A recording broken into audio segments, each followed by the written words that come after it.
Welcome to a walk through the book of Genesis. We are reading from the New King James Version. This portion is called Toldot, which means generations. This is the genealogy of Isaac, Abraham's son.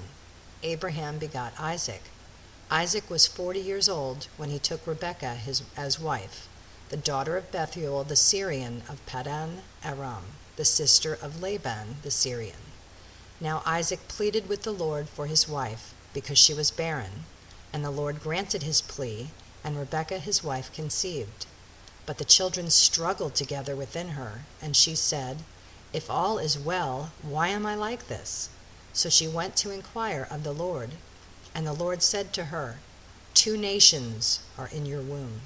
Two peoples shall be separated from your body. One people shall be stronger than the other, and the older shall serve the younger." Now this is prophetic, which you'll see. So when her days were fulfilled for her to give birth, indeed there were twins in her womb, and the first came out red. He was like a hairy garment all over, so they called his name Esau, which means hairy. Afterward his brother came out, and his hand took hold of Esau's heel, so his name was called Jacob, or Jacob.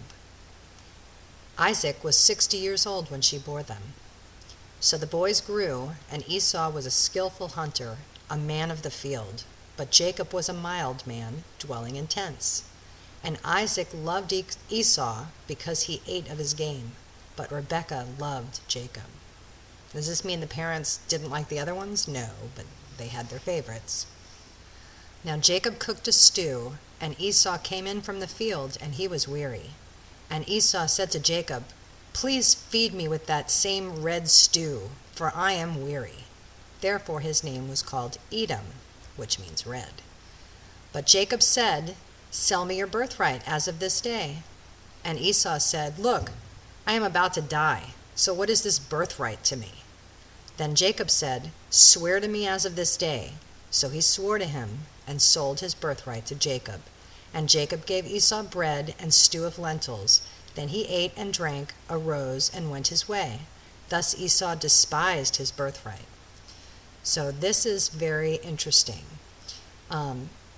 Esau was the first one born, and so they have the birthright. The birthright goes with the firstborn, traditionally. To Jacob, this was very important. The family history, the covenants, all this was very important. Esau could care less, and it shows throughout the story. And if you remember the prophecy from the last portion, actually it was the beginning of this portion, and the Lord said to her, "Two nations are in your womb, two peoples shall be separated from your body, one people shall be stronger than the other, and the older shall serve the younger." So here's the prophecy that Esau was going to serve Jacob.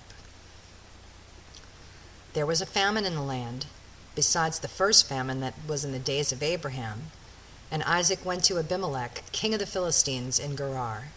Then the Lord appeared to him and said, "Do not go down to Egypt. Live in the land of which I shall tell you.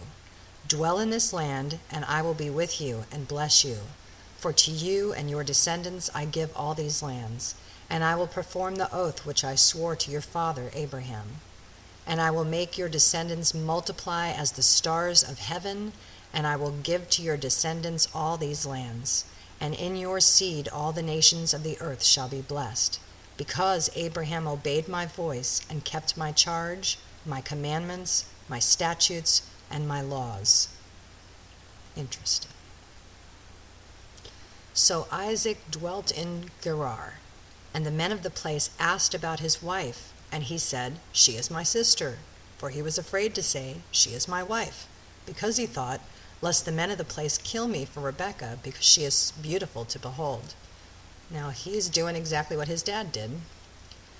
Now it came to pass, when he had been there a long time, that Abimelech, king of the Philistines, looked through a window and saw, and there was Isaac, showing endearment to Rebekah his wife. Then Abimelech called Isaac and said, "Quite obviously she is your wife, so how could you say she is my sister?" Isaac said to him, "Because I said, lest I die on account of her." And Abimelech said, "What is this you have done to us? One of the people might soon have lain with your wife, and you would have brought guilt on us." So Abimelech charged all his people, saying, "He who touches this man or his wife shall surely be put to death." Then Isaac sowed in the land, and reaped in the same year 100-fold, and the Lord blessed him.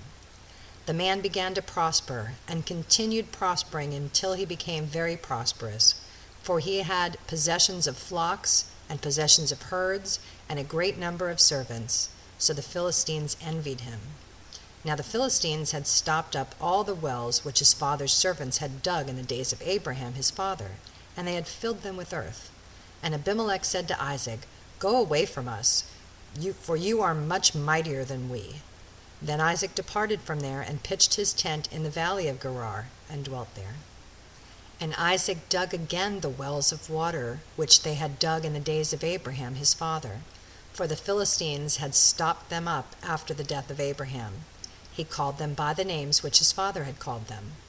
Also Isaac's servants dug in the valley, and found a well of running water there.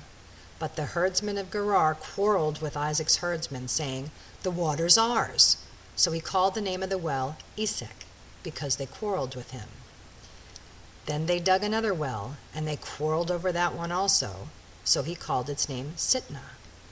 And he moved from there and dug another well, and they did not quarrel over it, so he called its name Rehoboth, because he said, "For now the Lord has made room for us, and we shall be fruitful in the land." So I'm reading this from blueletterbible.org, .org, and they have wonderful tools here. So Issac, you just click on over there, and it says that means quarrel.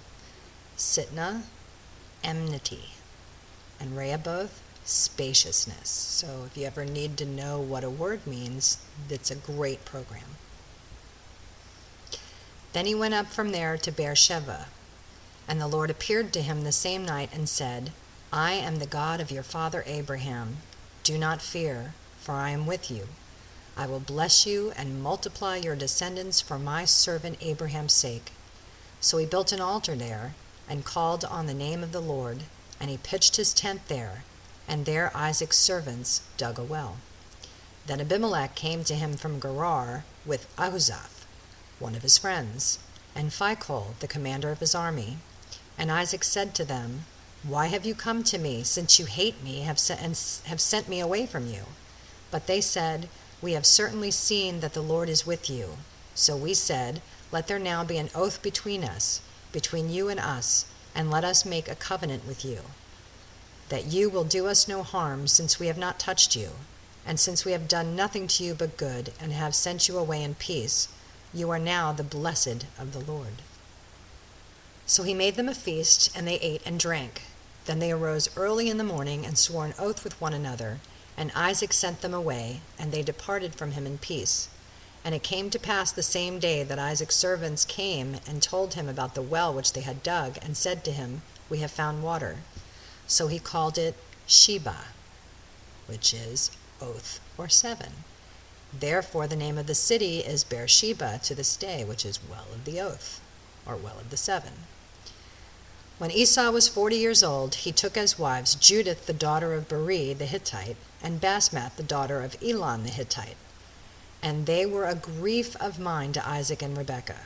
All right, so remember back that Abraham said that he wanted to take a wife for Isaac from his people.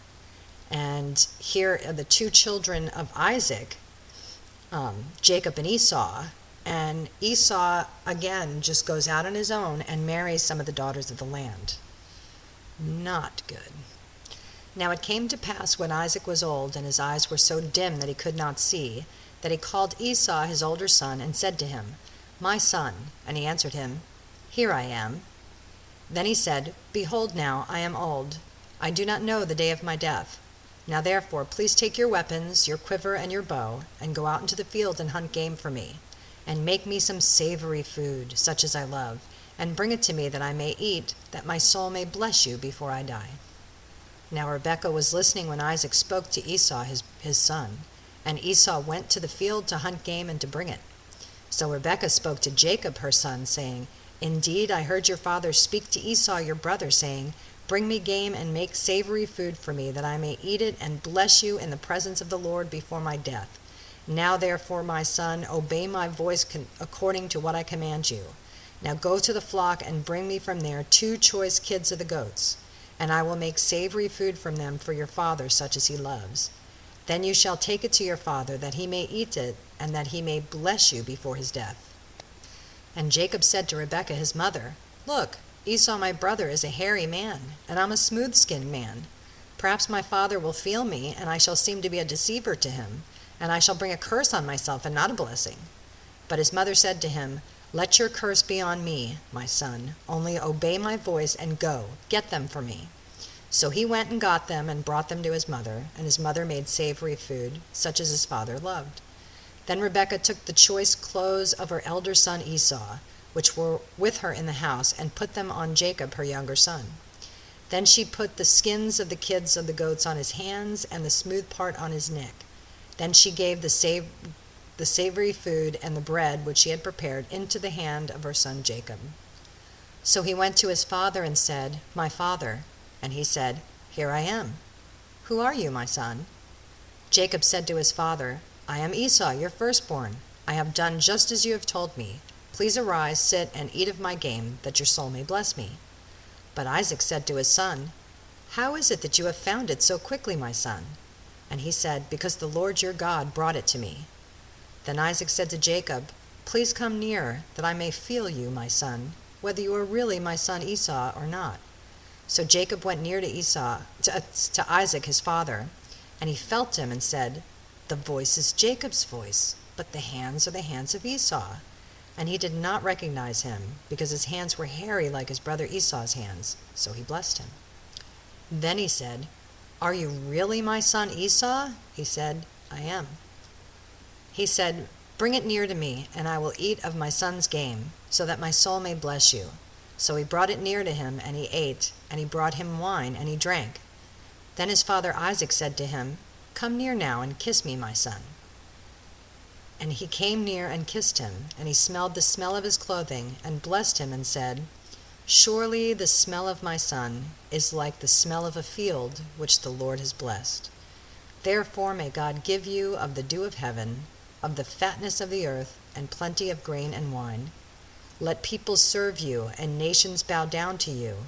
Be master over your brethren, and let your mother's sons bow down to you. Cursed be everyone who curses you, and blessed be those who bless you.' Now it happened as soon as Isaac had finished blessing Jacob, and Jacob had scarcely gone out from the presence of Isaac his father, that Esau his brother came in from his hunting. He also had made savory food, and brought it to his father, and said to his father, 'Let my father arise and eat of his son's game, that your soul may bless me.' And his father Isaac said to him, 'Who are you?' So he said, 'I am your son, your firstborn, Esau.' Then Isaac trembled exceedingly and said, 'Where is the one who hunted game and brought it to me? I ate all of it before you came, and I have blessed him, and indeed he shall be blessed.' When Esau heard the words of his father, he cried with an exceedingly great and bitter cry, and said to his father, 'Bless me also, my father.' But he said, 'Your brother came with deceit and has taken away your blessing.' And Esau said, 'Is he not rightly named Jacob? For he has supplanted me these 2 times. He took away my birthright, and now look, he has taken away my blessing.' And he said, 'Have you not reserved a blessing for me?' Then Isaac answered and said to Esau, 'Indeed I have made him your master, and all his brethren I have given to him as servants. With grain and wine I have sustained him. What shall I now do for you, my son?' And Esau said to his father, 'Have you only one blessing, my father? Bless me also, O my father.' And Esau lifted up his voice and wept. Then Isaac his father answered and said to him,